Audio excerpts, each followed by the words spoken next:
আসসালামু আলাইকুম। এখন শুনবেন সংবাদ শিরোনাম।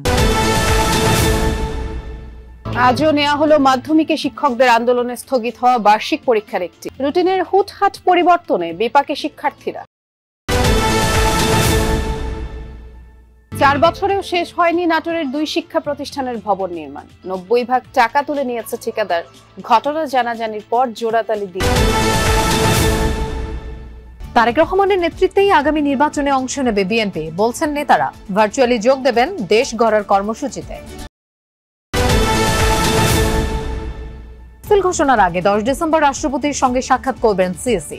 আইন শৃঙ্খলা পরিস্থিতি স্বাভাবিক রাখাই চ্যালেঞ্জ, মন্তব্য পররাষ্ট্র উপদেষ্টা। আসসালামু আলাইকুম। এতক্ষণ শুনছিলেন সংবাদ শিরোনাম, এখন শুনবেন বিস্তারিত। তারেক রহমানের দেশে ফেরা নিয়ে নানা গুঞ্জন। দলের নেতারা স্পষ্ট জানিয়েছেন তারেক রহমানের নেতৃত্বেই আগামী নির্বাচনে অংশ নেবে বিএনপি। উপযুক্ত সময়ে দেশে ফিরবেন দলের ভারপ্রাপ্ত চেয়ারম্যান। এদিকে আগামীকাল থেকে শুরু হচ্ছে বিএনপির দেশ গড়ার কর্মসূচি। 13 ডিসেম্বর পর্যন্ত সেই সব কর্মসূচিতে তারেক রহমান ভার্চুয়ালি সমাপনী বক্তব্য দেবেন। এর মাধ্যমে আগামীর বাংলাদেশ নিয়ে মানুষের মতামত জানবে বিএনপি, যার আলোকে প্রস্তুত হবে দলটির নির্বাচনী ইশতেহার। 11 ডিসেম্বর ত্রয়োদশ সংসদ নির্বাচনের তফসিল ঘোষণার পরিকল্পনা আছে নির্বাচন কমিশনের। তাই জোর আলোচনা কবে দেশে ফিরবেন তারেক রহমান। মনোনয়ন দাখিলের আগে ভোটার না হলে প্রার্থী হওয়ার আইনি বিধিনিষেধ নিয়েও জনমনে নানা প্রশ্ন। তবে কি নির্বাচনে প্রার্থী হচ্ছেন না বিএনপির ভারপ্রাপ্ত চেয়ারম্যান? সকালে ঢাকায় নিজ কার্যালয়ে সাংবাদিকদের সাথে মতবিনিময় করেন বিএনপির স্থায়ী কমিটির সদস্য আমির খুসরু মাহমুদ চৌধুরী। জানান তারেক রহমানই বিএনপির নির্বাচনী কর্মকাণ্ডের নেতৃত্ব দিবেন। আমরা জানি তারেক রহমান সাহেব আসবেন, সহসা দেশে ফিরবেন।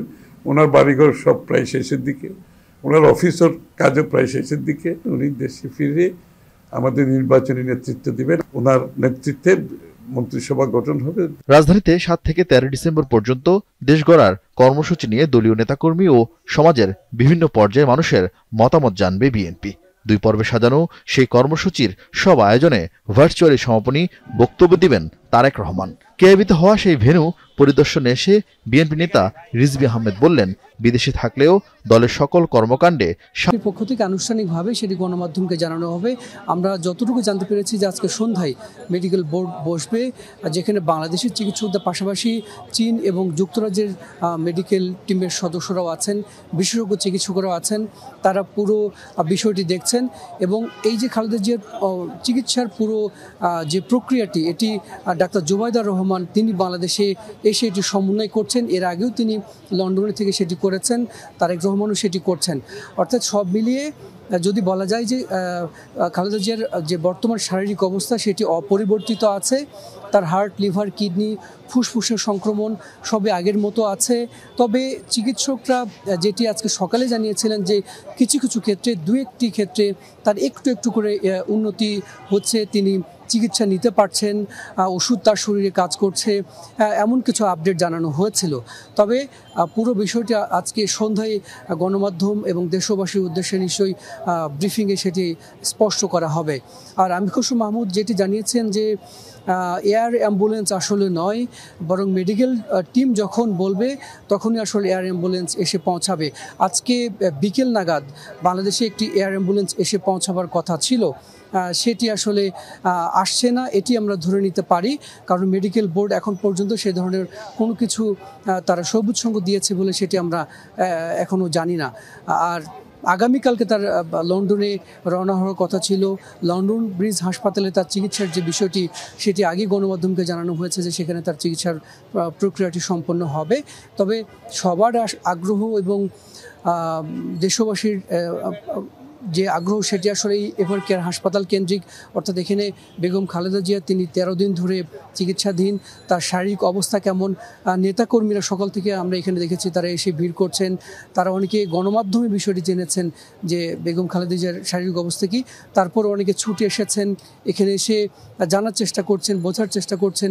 এবং একজন বললেন যে আসলে বাসায় তিনি থাকতে না পারে এখানে এসেছেন।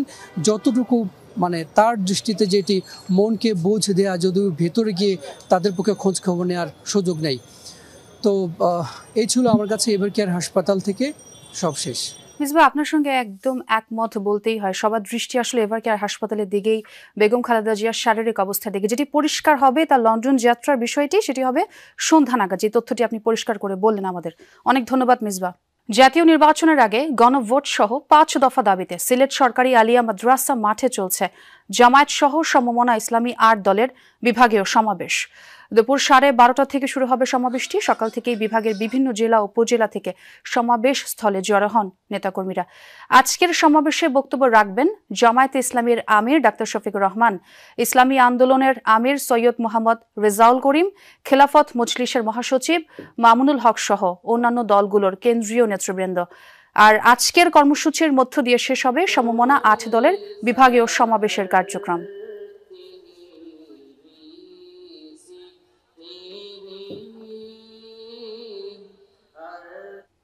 যেমনটি বলছিলাম, বিভাগীয় সমাবেশের এখনকার চিত্র জানতে চাই। আমার সহকর্মী নাবিল হোসেন আমার সঙ্গে যুক্ত হয়েছেন ইতোমধ্যেই। নাবিল, কেন্দ্রীয় নেতারা কখন নাগাদ সমাবেশে অংশ নেবেন এবং নেতাকর্মীদের উপস্থিতিটা একটু জানতে চাই। দেখুন, দুপুর 2টার দিকে কেন্দ্রীয় নেতৃবৃন্দের আসলে সমাবেশ স্থলে আসার কথা ছিল, তবে এখন পর্যন্ত আমরা দেখেছি যে ধীরে ধীরে আসলে কেন্দ্রীয় নেতৃবৃন্দরা আসতে শুরু করেছেন। যদিও জামায়াত ইসলামীর আমির বা ইসলামী আন্দোলনের যিনি মুফতি রেজাউল করিম চরমুনাই সহ মামুনুল হক, এই রকমের কেন্দ্রীয় নেতৃবৃন্দ এখন পর্যন্ত আসলে সমাবেশ স্থলে এসে পৌঁছাননি। তবে বিভিন্ন স্তরের যারা কেন্দ্রীয় নেতৃবৃন্দ আছেন দলগুলোর, তারা কিন্তু ইতিমধ্যে এসে সমাবেশে উপস্থিত হয়েছেন এবং সমাবেশের যে মূল কার্যক্রম সেটি কিন্তু 2টার পর থেকে শুরু হয়েছে। এবং কেন্দ্রীয় নেতৃবৃন্দ ইতিমধ্যে তাদের বক্তব্যে যেটি বলছেন সেটি হচ্ছে যে আগামী যে নির্বাচন, সেই নির্বাচনে যাতে ইসলামী দলগুলো এই যে ঐক্য, সেই ঐক্যকে যাতে সাধারণ মানুষ গ্রহণ করেন এবং সাধারণ মানুষ আগামী দিনে ইসলামী দলগুলোর যে জোট, সেই জোটকে যাতে আসলে নির্বাচিত করেন, সেই প্রত্যাশাগুলো তারা এখানে রাখছেন। পাশাপাশি তারা বলছেন যে ইতিমধ্যে বাংলাদেশের স্বাধীনতার পর থেকে যারাই বাংলাদেশকে শাসন করেছে তারাই আসলে দুর্নীতি সহ নানা অপকর্মে লিপ্ত ছিল, কিন্তু ইসলামী দলগুলো এখন পর্যন্ত যেহেতু ক্ষমতায় যেতে পারেনি, তারাই আসলে বাংলাদেশের মানুষের প্রকৃত মুক্তি, বাংলাদেশের মানুষের প্রকৃত স্বাধীনতা, সার্বভৌমত্ব নিশ্চিত করতে পারবে।